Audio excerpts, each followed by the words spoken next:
I hate being the one who has to tell you this, but it's the truth.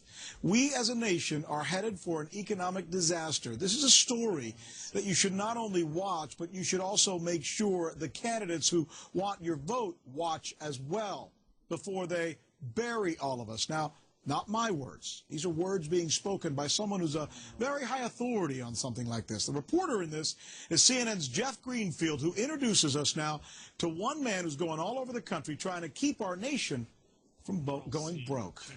Very busy. That's the goal of this man, David Walker, the Comptroller General of the United States.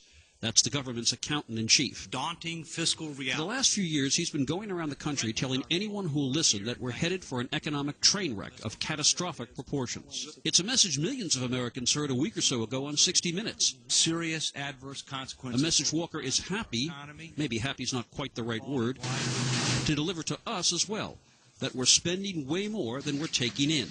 Really tough choices are going to have to be made to reform Social Security, Medicare, and Medicaid, to reform our tax system, and to re-engineer spending. The problem is you, if you're one of the 78 million baby boomers born between 1946 and 1964. The oldest of you will start hitting the Social Security rolls next year. By 2011, you'll start being eligible for Medicare, and that's when the real trouble begins. There just isn't enough money, Walker says, to cover what the government has promised to do.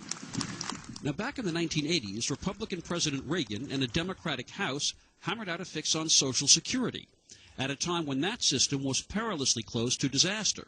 We were within weeks of the checks not going out on time. And now? Our long-range problem is much worse, and it's very close to becoming a reality because boomers start retiring next year. And that means some very tough choices, like trimming benefits, or having seniors pay more of their health costs, or raising taxes. But most Democrats want more benefits. And for most Republicans, tax cuts, not tax hikes, are the first, second, third, and fourth commandments. Which is why Walker is, in effect, campaigning with experts from the left, right, and center.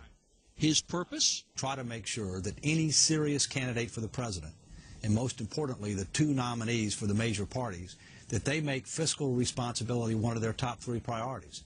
If they don't deserve to be president. And if they don't, we're in trouble.